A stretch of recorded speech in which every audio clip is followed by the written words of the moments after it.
Hah? Ini masa apa? Kenapa pembangunan ini belum merata? Ya, ini masa Orde Lama. Pembangunan sini memang belum merata. Kalian lagi ngapain sih? Masa Orde Lama? Kalian lagi ngebahas masa Orde Lama ya? Kalian mau tahu nggak sih lebih dalam tentang masa Orde Lama? Mau. Halo semuanya! Kami dari kelas 95, saya Krisna Winata Syota, saya Kawan Kurang, saya Rizka Leta Lembanua, Saya Festi Miara Sabor Syota. kami dari kelompok Soekarno Hatta.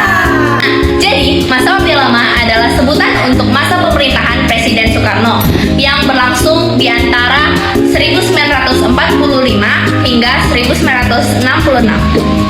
Nah, masa ini ditandai dengan upaya Indonesia untuk mencari jati diri bangsa dan sistem pemerintahan yang stabil setelah lepas dari masa penjajahan. Oh, tentu saja masa Orde Lama terbagi menjadi 3 periode. Yang pertama, masa kemerdekaan. Yang kedua, masa demokrasi liberal. Dan yang ketiga, masa demokrasi terpimpin.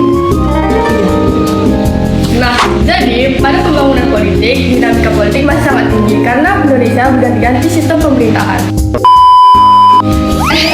Tahu nggak sih?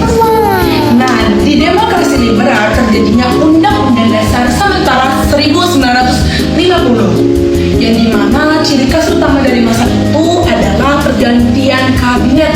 Mau tahu nggak sebenarnya?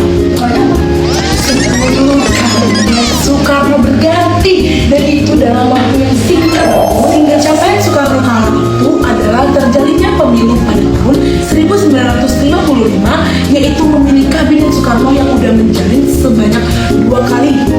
Nah, selanjutnya ada dekret presiden pada 15 Juli 1959 yang dimana pembubaran Badan Konstituante, penggantian atau pembentukan MPR dan DPR GR, dan mengubah Undang-Undang Dasar sementara menjadi Undang-Undang Dasar 1945. Selanjutnya, masa demokrasi terpimpin yang dimana kekuasaan ada di dalam pemimpin. Namun, hal itu tidak disetujui oleh rakyat karena rakyat menganggap hanya pemimpin yang boleh mengatur.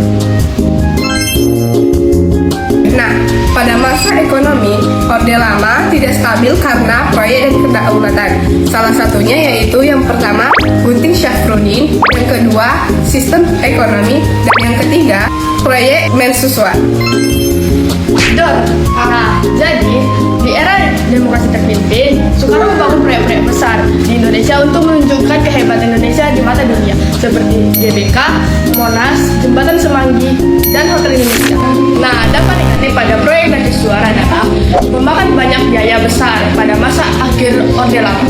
Jadi, masa Orde Lama berakhir karena peristiwa G30 SPKI yang menyebabkan terjadinya ketidakstabilan sosial dan politik yang parah. Nah, jadi hal ini memicu lahirnya Super Smart di tahun 1966 dan ini menjadi titik awal menuju Orde Baru di bawah kepemimpinan Soekarno. Nah, jadi kalian udah tahu kan apa kesimpulan dari materi ini? Kami sudah tahu.